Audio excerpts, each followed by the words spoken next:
Have you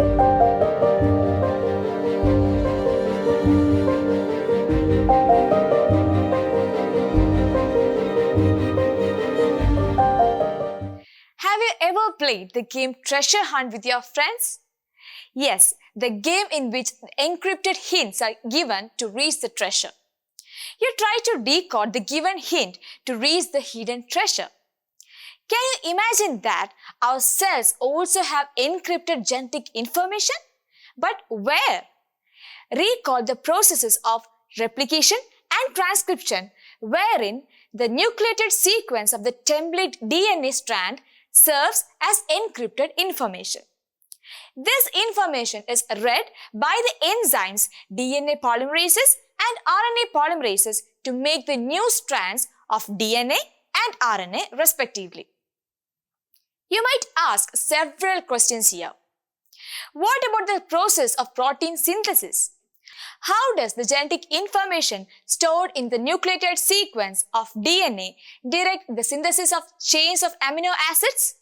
How is the nucleated sequence of the template strand read and by which enzyme?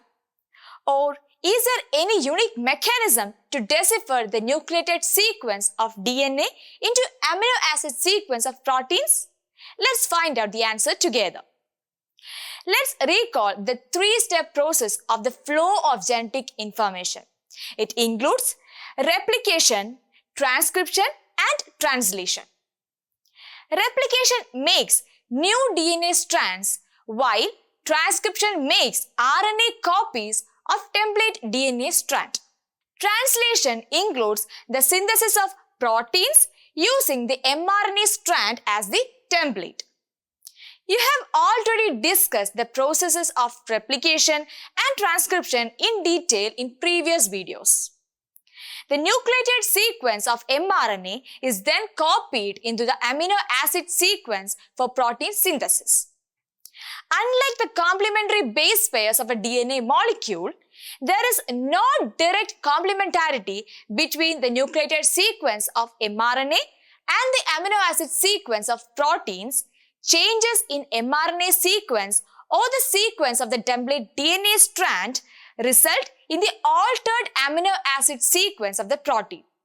So, once mRNA is formed, how is the nucleated sequence of the mRNA strand is read? The answer is genetic code. In this video, we will discuss the genetic code in detail. You know that DNA and RNA are polymers of nucleotides, right? 4 different types of nucleotides make DNA strands. They are adenine, cytosine, guanine, and thymine. Likewise, RNA is also composed of 4 different types of nucleotides that have adenine, guanine, cytosine, and uracil. On the other hand, proteins are composed of amino acids, or we can say that proteins are polymers of 20 standard amino acids. So, 4 different bases of mRNA should code for 20 different amino acids. But how? Physicist George Gamow proposed that a combination of 3 bases should code for an amino acid. If this is the case, there should be a total of 64 combinations of 3 bases to code for 20 amino acids. This is because each position of a triplet code can be occupied by one of 4 bases. So, multiplying 4 3 times gives 64 triplet combinations. The word triplet means each code is a combination of 3 bases. Experiments done by several scientists later confirmed the existence of triplet genetic codes. I have a doubt here. How do we know that a particular genetic code signifies this specific amino acid? How was the genetic code cracked and the triplet codons for each amino acid deciphered? 2 scientists used a cell-free protein synthesizing system consisting of ribosomes, amino acids, and other molecules required for the synthesis of proteins. As the name suggests, they used the required molecules and the synthesized proteins in the laboratory out of a living cell. They used the enzyme polynucleotide phosphorylase, which synthesizes the mRNA of the desired nucleotide sequence without requiring a DNA template. This enzyme is also called Severo-Ochoa enzyme. These mRNA molecules of non-nucleated sequences were used as a template for protein synthesis in the cell-free system. They synthesized RNA homopolymers composed of a single type of ribonucleotide. The mRNA homopolymer composed of uracil bases directed the synthesis of polypeptide chain with phenylalanine amino acid only. This meant that the triplet code UUU signifies phenylalanine. Likewise, mRNA homopolymer composed of the cytosine base directed the synthesis of polypeptide composed of amino acid proline only. Thus, the synthesis of mRNA copolymers that were composed of two or more different bases allowed deciphering the genetic codes for other amino acids. Indian scientist Hargobind Khurana also provided the experimental proof for the existence of triplet genetic code. He synthesized RNA molecules with particular combinations of bases and observed the amino acid sequence of proteins synthesized using those RNA molecules. For instance, the sequence of synthetic mRNA copolymer composed of bases uracil and cytosine was read in the form of UCU and CUC bases. Here, the resultant polypeptide chain was composed of serine and leucine amino acids. This meant that UCU and CUC are codes for serine and leucine respectively. The contribution of all these scientists led to the development of a checkerboard of genetic code. Here, combinations of three bases make a triplet codon and the assigned amino acid is written in the form of a three-letter abbreviation. Let's talk about the salient features of genetic code to have a better understanding. The codons UAA, UAG and UGA does not code for any amino acid. So, when the ribosome reaches any of these three codons of mRNA, the process of protein synthesis stops. This is why these codons are called stop codons. Each genetic code is unambiguous and specific, which means that the codon UUU codes for phenylalanine only, not for any other amino acid. Did you notice here that some of the amino acids are assigned to more than one triplet codon? This means that these amino acids are encoded by multiple codons. This feature makes the genetic code degenerate. For example, phenylalanine is encoded by UUU and UUC codons. Leucine is encoded by as many as 6 different codons, which are UUA, UUG, CUU, CUC, CUA and CUG. Do you think the genetic code is different for various organisms? No. Genetic code is universal, which means that these codes specify the same amino acids in all organisms, ranging from the unicellular bacteria to multicellular humans. For instance, the triplet code GUA codes for valine in all the organisms. However, there are some exceptions to the universality of the genetic code. UGA is a stop codon, but codes for tryptophan in mammalian mitochondria. Likewise, stop codons UAA and UAG codes for glutamine amino acid in ciliated protozoans. You might ask a question here. If there are stop codons, there should be one or more initiator codon, right? Well, the codon AUG codes for methionine, but also is the first codon of mRNA that is read by the ribosome. One more feature of the genetic code is its contiguous nature.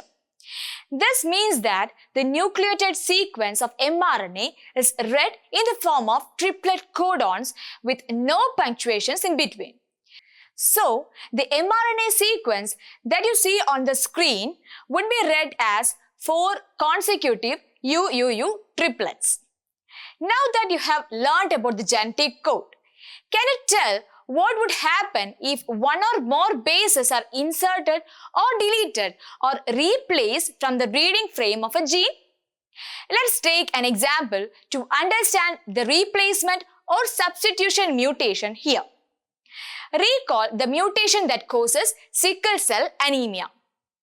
When a single base from the beta globin gene of the hemoglobin protein is replaced, the triplet codon GAG is converted or altered to GTG. GAG codes for glutamic acid while GTG codes for valine. This change in the single base pair in the gene is called point mutation, and this causes sickle cell anemia. What happens when a single base is added or deleted from the reading frame? If the reading frame is AC has red car, deletion of a single letter after Y would convert into AC as red car. If it is read in the form of a triplet, the altered sequence would be read as AC, ASR, EDC, AR, as seen on this screen. Similarly, let's see what happens when 2 bases are altered from the reading frame. Deletion of 2 letters after Y from the same sentence would convert it into AC, SRE, DCAR. So, the addition or deletion of 1 or 2 bases from the reading frame changes the complete sequence from the point of addition or deletion. The mutations that change the entire reading frame from the point of mutation are called frame shift mutations. These mutations also prove that the genetic code is a triplet and mutation in several bases that are not the multiples of 3 changes how the rest of the reading frame is read. You might have a question here.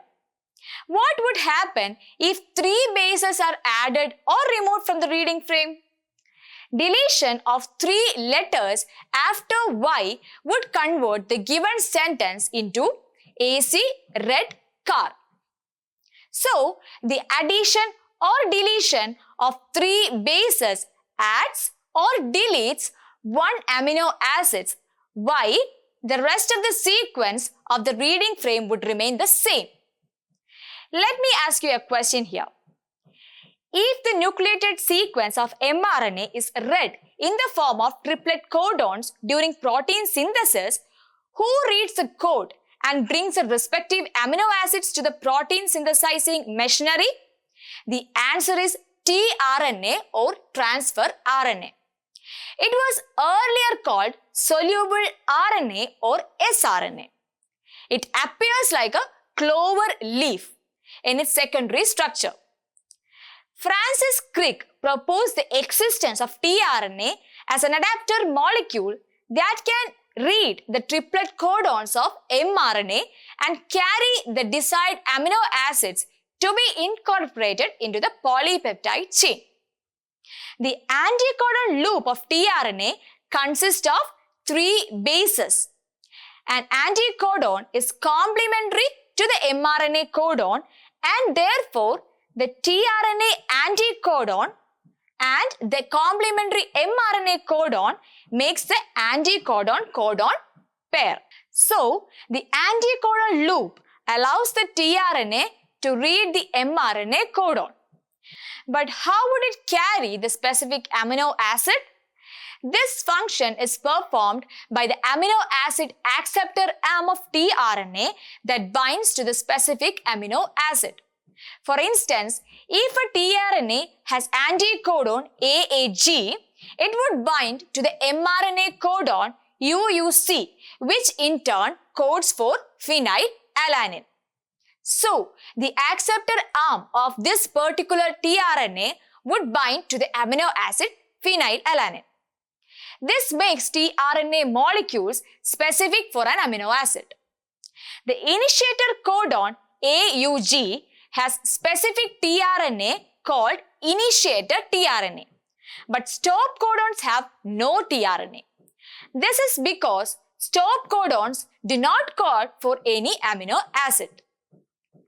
Now that you have learned about genetic code and tRNA in detail, can you tell me how the process of protein synthesis occurs? What are the steps involved in the translation of mRNA sequence to make the polypeptide chains of amino acids? We will discuss the process of protein synthesis in the next video. Now, let's summarize what we have learned.